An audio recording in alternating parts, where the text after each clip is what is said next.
Hello everyone.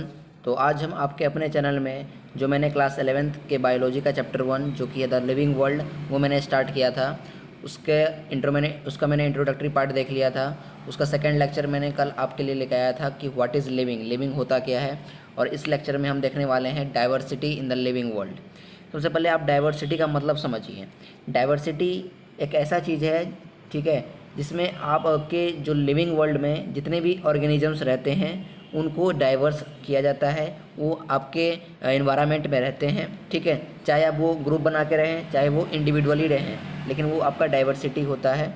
तो चलिए इस चैप्टर को शुरू करते हैं, इस लेक्चर को शुरू करते हैं।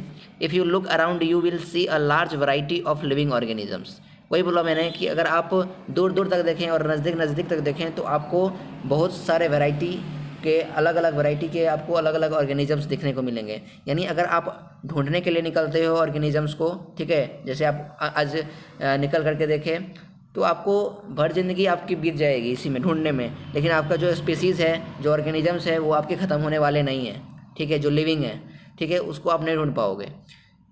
इतने सारे ऑर्गेनिजम्स हैं, B it potted plants, insects, birds, your pets और अदर एनिमल्स एंड प्लांट्स, ठीक है। अब वो चाहे पोटेड प्लांट्स हो, प्लांट्स को अगर आप खोजते हैं तो आपको खोजते खोजते आप थक जाएंगे, लेकिन आपको प्लांट्स की जो आपकी पत्तियां हैं, ठीक है, या फिर आपके जो पौधे होते हैं वो आपको मिलने वाले नहीं हैं, ठीक है, उसको आप ख़त्म नहीं कर सकते ढूंढते ढूंढते, ठीक है। इतने सारे प्लांट्स आपको, कई तरह के वैरायटी ऑफ प्लांट्स आपको देखने को मिलेंगे। उसी तरह से इंसेक्ट्स, उसी तरह से बर्ड्स, पक्षियों को अगर आप ढूंढते हैं तो आपको नहीं मिल पाएंगे, ठीक है। बहुत सारे बर्ड्स होते हैं जो आपको कॉमनली बर्ड्स होता है जो ज़्यादा पाए जाते हैं इस लिविंग वर्ल्ड में, वो आपको दिखेंगे, लेकिन आपका जो एक्स्ट्रा जो आपका बर्ड्स होता है वो आपको कहीं भी घने जंगल में दिखेंगे, लेकिन आप फिर भी वहाँ से पूरी तरह से नहीं देख पाएंगे। योर पेट्स और अदर एनिमल्स एंड प्लांट्स, और वही उसी तरह से प्लांट्स और एनिमल्स जो हैं उनको हम पूरी तरीके से ढूंढ कर ख़त्म नहीं ला सकते हैं, ठीक है। There are also several organisms that you can not see with your naked eye but they are all around you, ठीक है। और यहाँ पर कुछ और ऑर्गेनिजम्स हैं, ठीक है, और भी कुछ ऑर्गेनिजम्स हैं जिसे आप अपने आंखों से देख भी नहीं सकते हो। इसका मतलब वो इनविजिबल है, वो इतना छोटा और स्पेसीज़ है, ऑर्गेनिज्म है जिसको आप अपनी नेकेड आई से नहीं देख सकते हो। They are all around you. If you were to increase the area that you make observations in, the range and variety of organisms that you see would increase, ठीक है। अगर आप एरिया अपना बढ़ाते हो, आप किसी स्पीसीज़ को स्टोर करके रखते हो, तो आपका उसका जो देखने का नज़रिया होता है, ऑब्जर्वेशन होता है, उससे आपको अलग अलग ऑर्गेनिजम्स उससे रिलेटेड आपको दिखाई देंगे, ठीक है। जैसे मैंने आपको बताया था कि जो आपका लायन होता है, ठीक है, उसका चेहरा कैट से मिलता है, बिल्ली से मिलता है आपका। उसका जो बिल्ली के मुंह का चेहरा देखिए और शेर का मुंह का चेहरा देखिए, आपको सिमिलर लगेंगे। Obviously if you were to visit a dense forest you would probably will be able to see the species and organisms, ठीक है। इसका मतलब क्या है कि अगर आप घने जंगलों में अगर ढूंढने के लिए निकलते हो पक्षियों को तो, और एनिमल्स को, प्लांट्स को, तो आप उसे पूरी तरीके से देख करके नहीं छोड़ सकते हो, ठीक है। बहुत सारे ऐसे ऑर्गेनिजम्स हैं जो आपको दिखेंगे भी नहीं। यहाँ पर मैंने कुछ क्यूट एनिमल्स, ठीक है, कुछ क्यूट प्लांट्स लगाए हैं, आप यहाँ पर देख सकते हैं, क्योंकि यहाँ पर गोरिल्ला है, ठीक है, एक व्हेल है, ठीक है, बैक्टीरिया है यहाँ पर, ठीक है, स्पीसीज सब है। यहाँ पर फ्रॉग है, एलिफेंट है, और यहाँ पर आपको हाथ में दिखाई दे रहा होगा कि यहाँ पर इसमें आपके जो काऊ हैं वो भी इन्वॉल्व हैं, ट्री इन्वॉल्व हैं, बटरफ्लाई इन्वॉल्व है। यानी इतने सारे जो स्पीसीज़ होते हैं, ऑर्गेनिजम्स होते हैं, उसे आप पूरी तरीके से, आप ऐसे कुछ स्पीसीज़ होते हैं जिसे आप देखे भी नहीं होंगे आज तक। चलिए आगे देखते हैं। See a much greater number and kinds of living organisms in it, बहुत सारे ऑर्गेनिजम्स होते हैं। Each different kind of plant, animal और organism that you see represents a species, ठीक है। जितने भी आप ऑर्गेनिज्म देखते हैं अपने आसपास वो आपको स्पीसीज के अंदर आ जाते हैं। The number of species that are known and described range of between 1.7 to 1.8 million. बहुत बड़ी बात यहाँ पर लिखी गई है, बहुत ही इंपॉर्टेंट है कि आपके नंबर ऑफ स्पीसीज, अगर हम आज जानते हैं कि कितने नंबर ऑफ स्पीसीज जो है हमारे लिविंग वर्ल्ड में अभी फ़िलहाल है, तो वो है 1.7 to 1.8 मिलियन, यानी 17 से 18 लाख जो स्पीसीज़ हैं वो पाए जाते हैं। दिस रिफर्स टू बायोडाइवर्सिटी और the number and types of organisms present on earth. और यही हमें बायोडाइवर्सिटी दिखाता है, वही होता है बायोडाइवर्सिटी जो मैंने आपको बताया था डाइवर्सिटी क्या होता है, ठीक है। We should remember here that as we explore new areas and even old ones, new organisms are continuously being identified. इसमें क्या होते हैं कि आपके अलग अलग तरीके के ऑर्गेनिजम्स आप ऑब्जर्व करते हो, उसके आप कैरेक्टर को देखते हो कि किस तरह से वो कैरेक्टर उसका आइडेंटिफाई किस तरह से किसी और ऑर्गेनिज्म के साथ कर रहा है, यही सब आप लिविंग वर्ल्ड में देखते हैं। ठीक है, as stated earlier there are millions of plants and animals in the world we know. ठीक है, अभी मैंने बताया आपको कि जो 17 से 18 लाख जो है जो लिविंग स्पीसीज और ऑर्गेनिजम्स हैं, यहाँ पे प्लांट्स एनिमल्स हैं total. We know the plants and animals in our own area by their local names. ठीक है, अब और हम अपने क्या करते हैं, मैंने प्लांट्स और एनिमल्स, जैसे आपने कोई प्लांट्स और एनिमल्स को जाना तो उसको आपने क्या किया कि उसको मैं आपने नाम दे दिया, ताकि आप कोई भी प्लांट को दूसरे प्लांट के साथ रिलेट कर सकें। अगर आप उसे नाम नहीं देंगे तो ऐसा थोड़ी ना बुला सकते हैं कि ये पेड़ इस पेड़ के साथ ये कर रहा है, रिलेट कर रहा है, तो उस आप तो समझ रहे हो, लेकिन दूसरे को अगर बोलोगे तो वो नहीं समझ पाएगा, इसलिए आप उसका नेमिंग करते हो। This local names would vary from place to place even within a country. और ये जो लोकल नेम है वो ज़रूरी नहीं है कि वो इंटरनेशनली एक्सेप्टेड है। ठीक है, कई जगह पर उसी नाम को किसी और नाम से बुलाया जा सकता है, उसी पेड़ को कोई और नाम से पुकारा जा सकता है। ठीक है, वो डिपेंड करता है किस कंट्री से आप बिलोंग कर रहे हैं। Probably you would recognize the confusion that would be created if we did not find ways and means to talk to each other to refer to organisms we are talking about। और आपको इससे क्या होगी, confusion create नहीं होती है। ठीक है, अगर आप नेमिंग कर देते हैं किसी प्लांट्स और एनिमल्स का तो उससे आपको कन्फ्यूज़न नहीं होगी, क्योंकि आपने उस प्लांट का नाम दे दिया है। जैसे आपका भी कोई एक नाम होगा। ठीक है, अगर आपका नाम ना हो, आपके घर में 4 बच्चे हैं, तो आपको अगर मान लो माँ बुलाएगी, कोई भी बुलाएगी, तो आपको कैसे समझ में आएगा कि किसने मुझे बुलाया है। इसलिए आपका नेमिंग करते हैं ताकि कन्फ्यूज़न क्रिएट ना हो और आसानी से आप दूसरे से बात कर सकें, आप उनकी बात को सुन सकते हैं। ठीक है, अगर आप वो आपका नाम लेते हैं। To refer to organisms we are talking about, और यही टाइप के ऑर्गेनिजम्स मैंने यहाँ पर दिखा रखे हैं आपको। जैसे यहाँ पर बर्ड है, एक यहाँ पर बर्ड है। ठीक है, इस दोनों का नाम अलग अलग है ताकि आप इससे एक दूसरे से रिलेट कर सकें। ठीक है, अब देखते हैं, hence there is a need to standardize the naming of living organisms such that a particular organism is known by the same name all over the world. ठीक है, यहाँ पर कुछ नेमिंग करने का कुछ एक तरीका होता है। ठीक है, वो हम देखेंगे कि जो नेमिंग करने का तरीका किस तरह से हो सकता है कि आप उनके कैरेक्टर को देखें। ठीक है, उसको आप अच्छी तरीके से उनकी कैरेक्टर को देखें, ऑब्जर्व करें। ठीक है, और उन्हीं के बेस पर उन्हें एक नेमिंग किया जाता है, उसी को हम बोलते हैं nomenclature. This process is called nomenclature. Nomenclature का हिंदी मीनिंग होता है नामकरण। ठीक है, याद रखिएगा। Obviously, nomenclature or naming is only possible when the organism is described correctly and we now to what organism the name is attached to. This is identification. Identification तो आप जानते ही होंगे।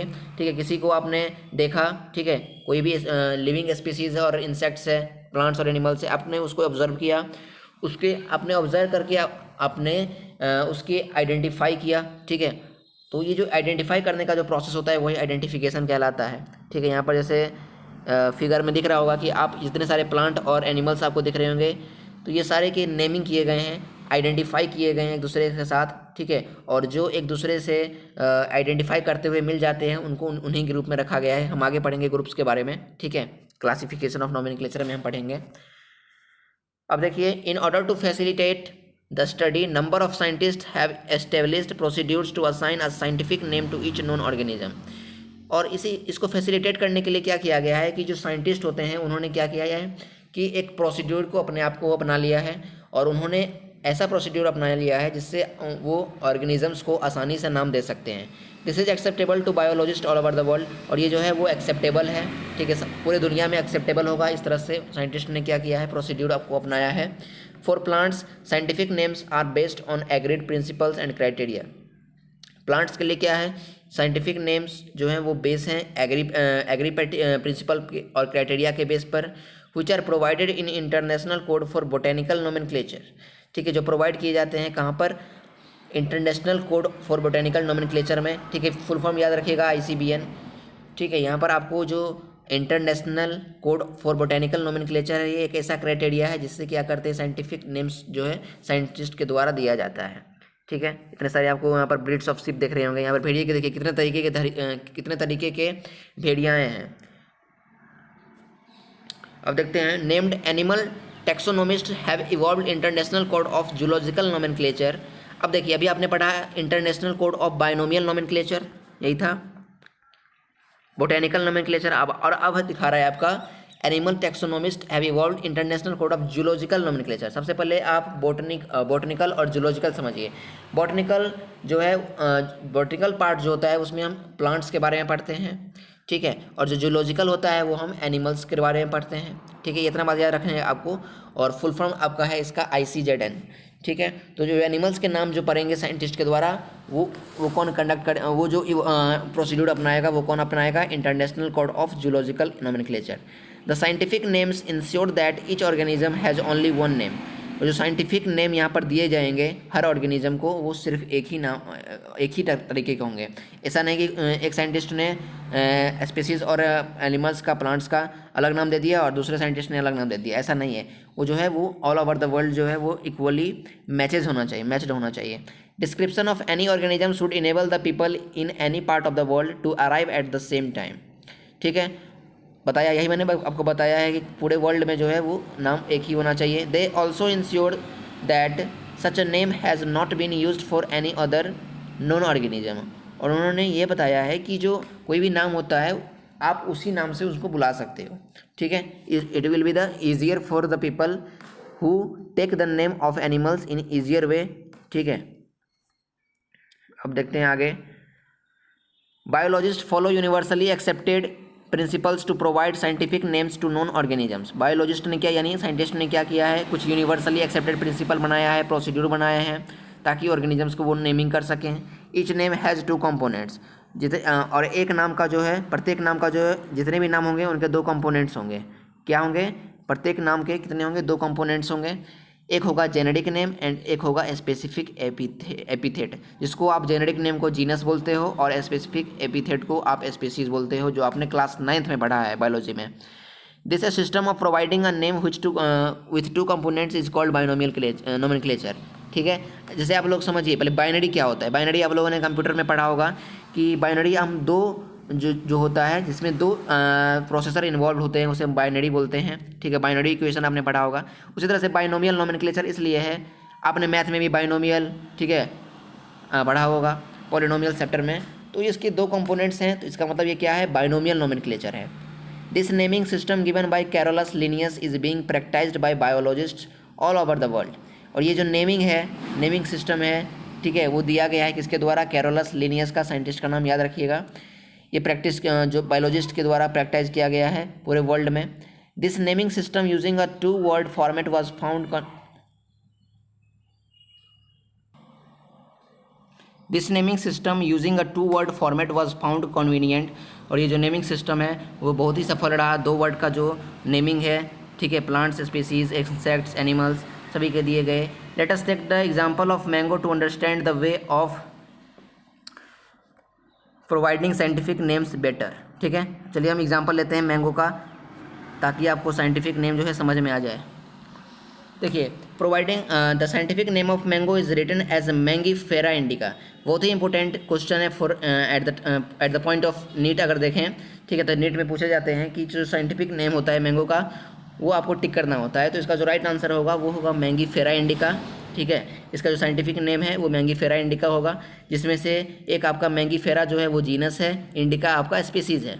और जो ये भी बात आपको याद रखना है कि जीनस होता है वो कैपिटल लेटर से शुरू होता है, जिसमें मैंगीफेरा में M कैपिटल से शुरू हुआ है, इंडिका में स्मॉल लेटर से, जो कि आई से, छोटा आई से शुरू हुआ है। इतना आपको याद रखना है, कैपिटल टू स्मॉल, ठीक है, और जीनस टू स्पीसीज, इतना याद रखना है। Let us see how it is a binomial name. और अब हमको देखना है कि जो बाइनोमियल नेम ही क्यों है।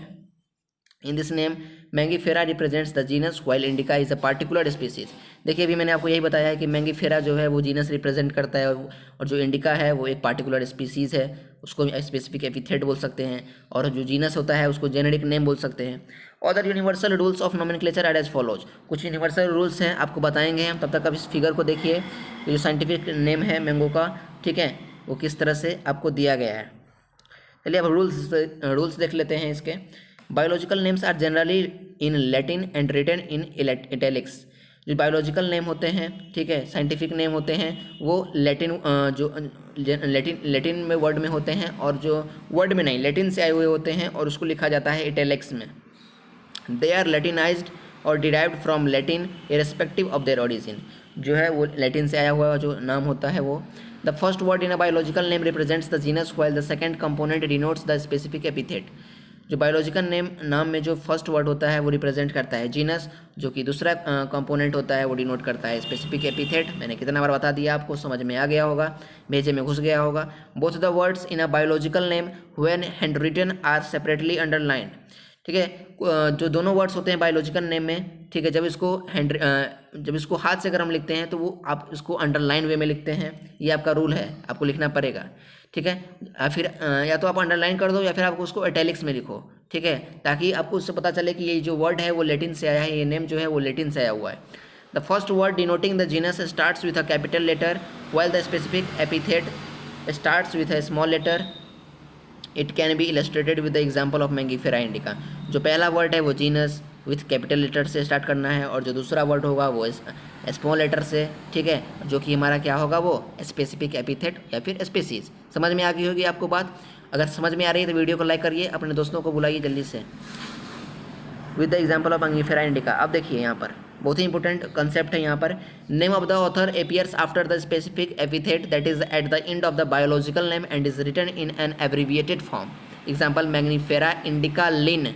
बहुत ही इंपॉर्टेंट है। यहाँ पर आपने कुछ यहाँ पर बातें उठाई गई थी। ठीक है, जब मैंगीफेरा इंडिका का नाम दिया गया तो उसके जो जब यानी बायोलॉजिकल जो नेम है इंडिका, मैंगनीफेरा इंडिका, वो जब दे दिया गया तब वहाँ पर कुछ बातें उठी कि इनमें जो कुछ स्पीसीज़ होते हैं वो आपके लीनियस डिस्क्राइब करते हैं। ठीक है, लीनियस क्या होता है कि उसके जो कंसेप्ट हैं, उसके जो मैंगनीफेरा इंडिका का जो कंसेप्ट है वो किसी और जो आपका स्पीसीज है उससे मैच करता है, इसलिए इसको नाम दिया गया है मैंगीफेरा इंडिका लिन। ठीक है, पूरा नाम इसका यही है मैंगीफेरा इंडिका। लेकिन अगर आप एग्जाम में मैंगीफेरा इंडिका लिन आता है तो आप मैंगनीफेरा इंडिका लिन लगाना, अगर सीधा आ जाता है मैंगीफेरा इंडिका तो वही लगा देना। समझ में आ गया? अब देखते हैं। Since it is nearly impossible to study all the living organisms it is necessary to devise some means to make this possible. This process is classification. अब देखिए क्लासिफिकेशन आ गया, बहुत ही इंपॉर्टेंट है। इस चैप्टर का सबसे मोस्ट इंपॉर्टेंट टॉपिक यही है, क्लासिफिकेशन। देखिए ये बहुत ही इम्पॉसिबल है। ठीक है, असंभव है कि हम सभी ऑर्गेनिजम्स के बारे में स्टडी करें। ठीक है, आप अगर 17 से 1800 मिलियन स्पीसीज़ के बारे में अगर आप पढ़ना चाहोगे तो क्या पढ़ सकते हो? आपका दिमाग उतना होल्ड कर सकता है? नहीं कर सकता है। इसीलिए हम किसी भी चीज़ को, ठीक है, अगर इसलिए हम क्या करते हैं कि उतने सारे जो स्पीसीज़ हैं उनके लिए हम अलग अलग कैरेक्टर को देख करके, उसके बिहेवियर को देख करके हम एक ग्रुप बनाते हैं। जो ग्रुप बनाया जाता है और उसी ग्रुप में क्या होता है कि जो उस कैरेक्टर के लोग होते हैं उसको उस ग्रुप में डाल दिया जाता है ताकि आप उनके बारे में ईजिली से स्टडी कर सकें। उस ग्रुप को अगर आप स्टडी कर लेते हैं तो इसका मतलब आपने किसी अगर ग्रुप में लगभग 1 लाख स्पीसीज़ है तो आपने उसके उतने 1 लाख स्पीसीज़ के बारे में आपने पढ़ लिया। इसका मतलब यही हुआ कि हम सारे ऑर्गेनिजम्स के बारे में स्टडी नहीं कर सकते हैं, इसलिए मैंने ग्रुप बना दिया। ठीक है, सच एज आप लोग एग्जांपल देता हूँ व्हाट्सएप का। व्हाट्सएप पर आप पर्सनल चैट करोगे। ठीक है, जैसे आप लोग कोई फेस्टिवल आया तो आप सबको अगर पर्सनल रिप्लाई करने लगोगे, ठीक है, अगर इनवाइट करने लगोगे, ठीक है, यहाँ पर उसको आप क्या करने लगोगे कि बोलोगे हैप्पी दिवाली या फिर कुछ भी, तो आपको यहाँ पर बार बार सभी को पर्सनली मैसेज करना पड़ेगा। ठीक है, जिसमें टाइम लगेगा, टाइम कंज्यूमिंग होता है वो। और टाइम कंज्यूमिंग हमारा ये होगा कि अगर मैंने व्हाट्सएप ग्रुप बना लिया तो उसमें क्या होगा कि मैंने अगर एक मैसेज डाल दिया मैंने खुद से ग्रुप में तो सारे लोगों के पास पहुंच जाता है। उसी तरह से हमारा क्लासिफिकेशन भी होता है। हम सारे ऑर्गेनिजम्स के बारे में नहीं पढ़ सकते हैं, इसलिए हमने ग्रुप बना दिया। ठीक है, अलग अलग स्पीसीज़ के लिए अलग अलग, आदमी के लिए अलग ग्रुप हो गया। ठीक है, जो हमारा आदमी का जो नेम होता है, साइंटिफिक नेम होता है होमोसेपियंस, ह्यूमन बींग्स का होमोसेपियंस होता है। तो ह्यूमन बींग्स में अगर का होमोसेपियंस होता है तो होमोसेपियंस में जितने भी ह्यूमन्स हैं वही आ जाते हैं। ठीक है, humans can be male and female दोनों हो सकते हैं।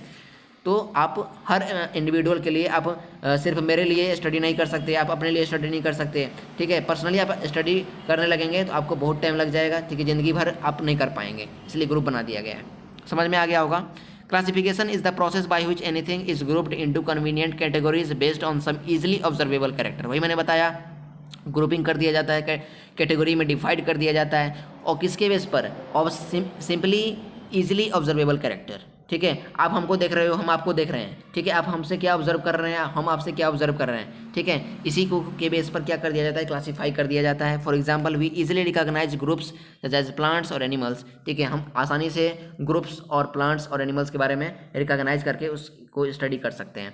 डॉग्स, कैट्स और insects, the moment we use any of this terms we associate certain characters with the organism in that group, ठीक है। कुछ मोमेंट ऐसे आती हैं कि आपको ऑर्गेनिजम्स के कैरेक्टर को आपको दिखाने के लिए आपको उस ग्रुप का सहारा लेना पड़ता है। What image do you see when you think of a dog, आपको अब जैसे आप मान लो कि डॉग का फेस देख रहे हो, तो आपको यहाँ पर उसके इमेज से क्या ऑब्जर्व, आपको उसके कैरेक्टर के बारे में क्या पता चलेगा, आपको यही पता चलेगा ना कि वो किस तरह से भौंक रहा है, किस तरह से खा रहा है, ठीक है। यही होता है सिंपली ऑब्जर्वेबल कैरेक्टर, जो आप अपने आंखों से देख रहे हो वही होता है आपका simply observable character.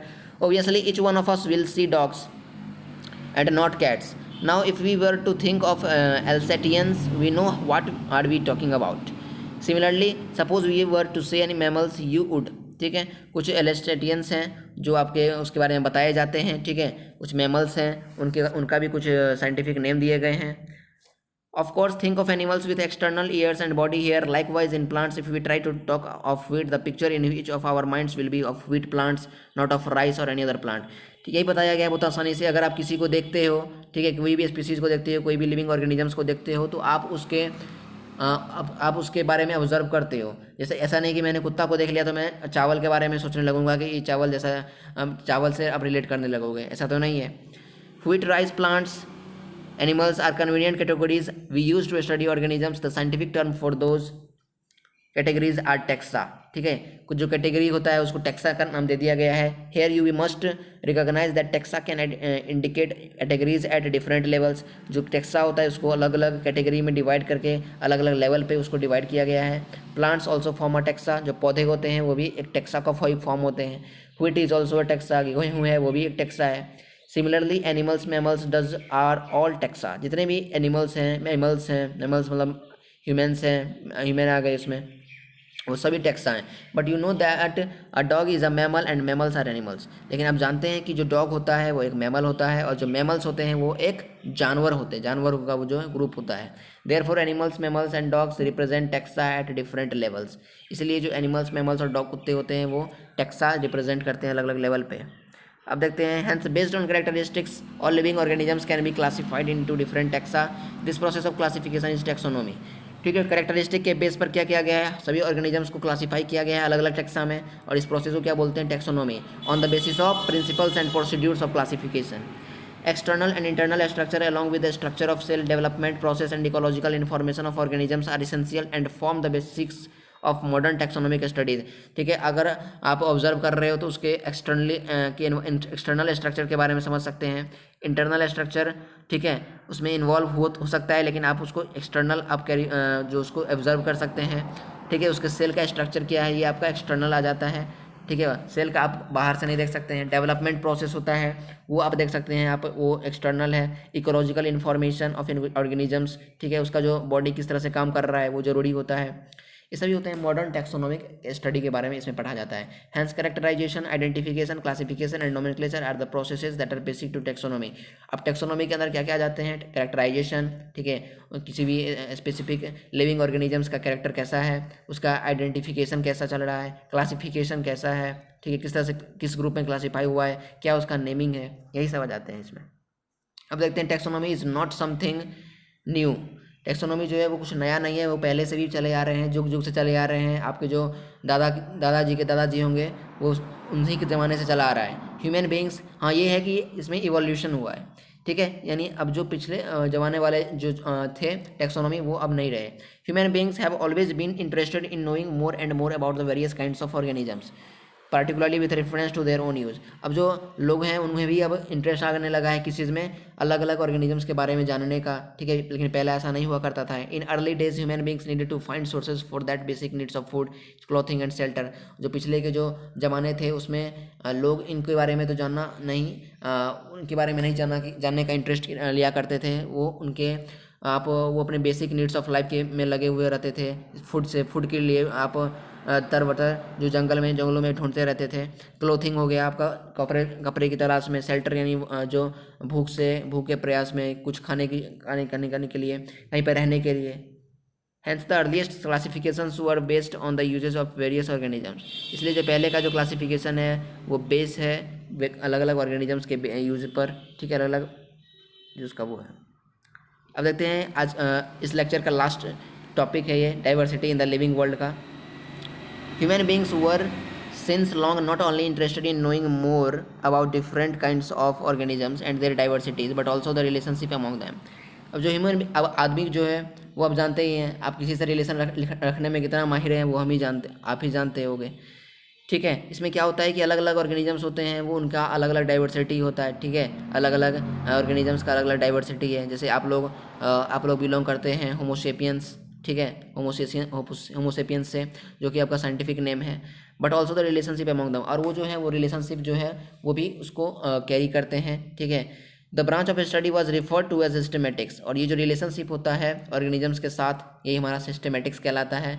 The word systematics is derived from the Latin word systema which means systematic arrangement of organisms. ये जो वर्ड है सिस्टमेटिक्स वो डिराइव हुआ है लैटिन वर्ड से